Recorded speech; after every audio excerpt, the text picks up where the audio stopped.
Fala aí, galera do primeiro ano, sejam todos muito bem-vindos a mais uma aula de história. Na aula de hoje, nós vamos falar sobre o capítulo 29, que fala sobre a Era Mauá e as transformações que aconteceram dentro do Brasil.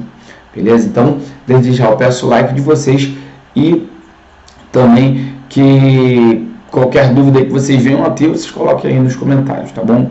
Então, vamos à aula para que o vídeo também não fique muito extenso, tá bom? Então, quem era, falando aí um pouco sobre o primeiro reinado, nós já falamos sobre a questão da escravidão, nós já falamos sobre a Guerra do Paraguai, nós já falamos sobre algumas outras questões que aconteceram dentro do segundo reinado, e agora nós vamos falar sobre a Era Mauá, que é a última parte aí que fala, onde nós vamos falar aí sobre alguns acontecimentos do segundo reinado.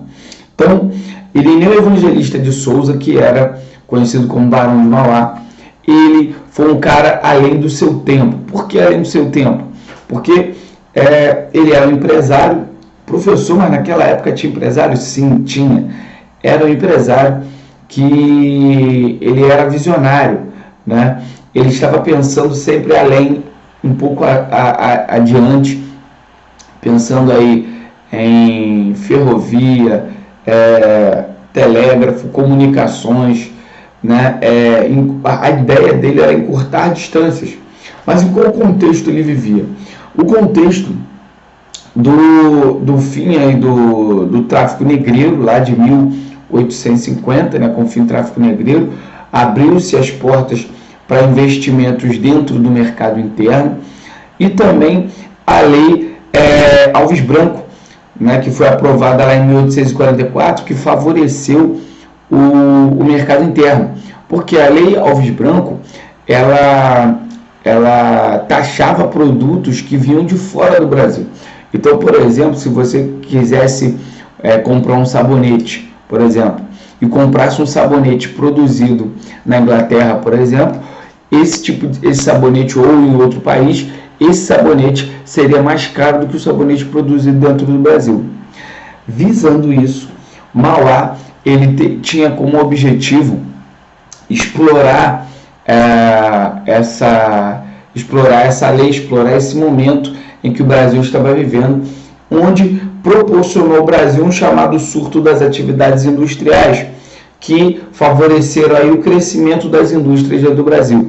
E uma pessoa que foi o condutor desse movimento de evolução do Brasil foi Mauá. Mauá, para vocês terem noção, ele fez, né, ele construiu lá um cabo que ligava o Brasil à Europa, um cabo telégrafo que ligava o Brasil à Europa. Tamanho era a intenção dele de encurtar distâncias e aumentar aí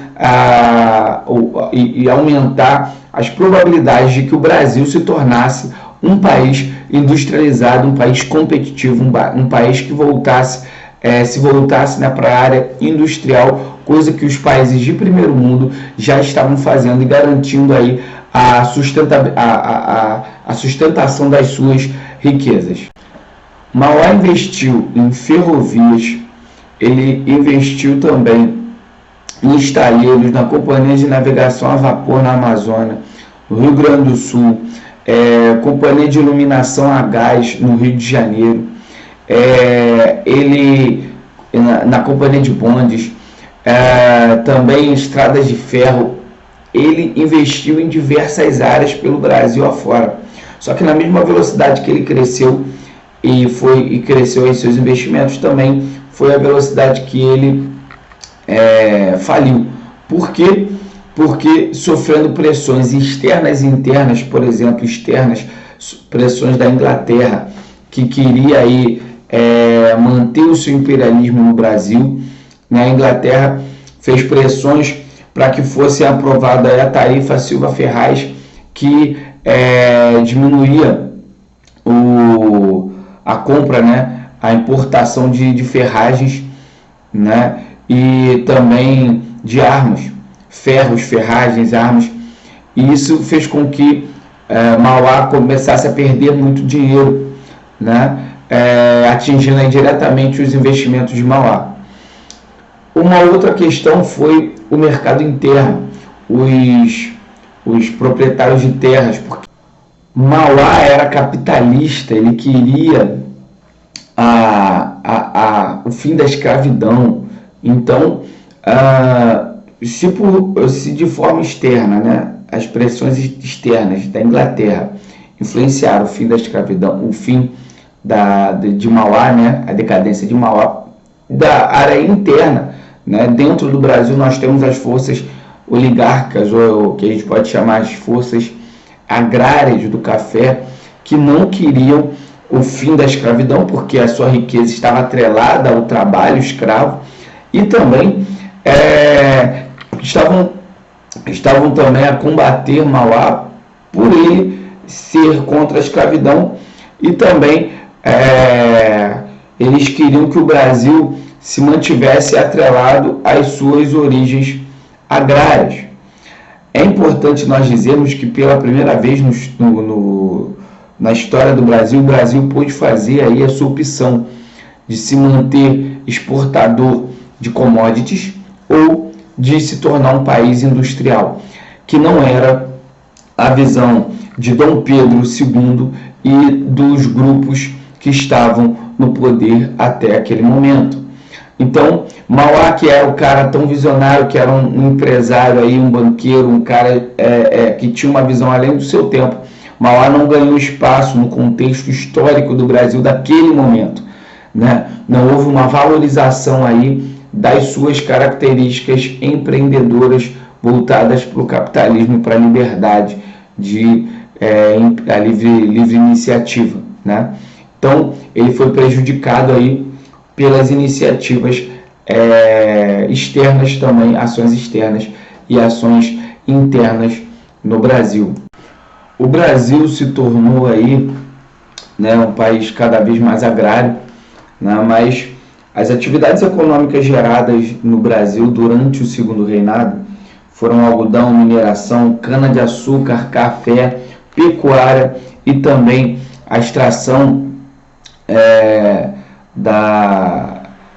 lá na seringueira, lá fazendo a borracha, né? Isso trouxe para o Brasil uma diversificação de recursos, mas essa diversificação de recursos que aconteceu no Brasil, né, durante aí o Segundo Reinado, muitas, por exemplo, o açúcar e o algodão também sofreu muito aí com as variações do mercado externo, mas o Brasil se tornou também uma grande potência aí dentro do açúcar. O Brasil já era, mas o Brasil sempre sofreu muito com as variações de preços do mercado externo. Até os dias de hoje, o Brasil ele ainda é um grande exportador de commodities. Hoje o Brasil ele alimenta o mundo, né? Mas o Brasil, um país desse tamanho, de proporções continentais, poderia ter sim a sua matriz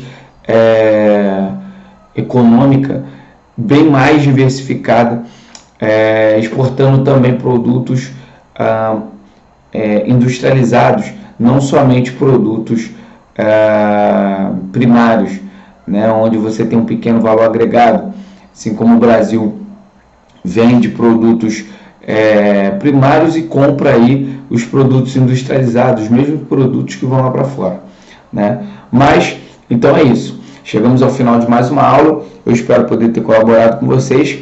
Façam os exercícios propostos e também os conceituais, beleza?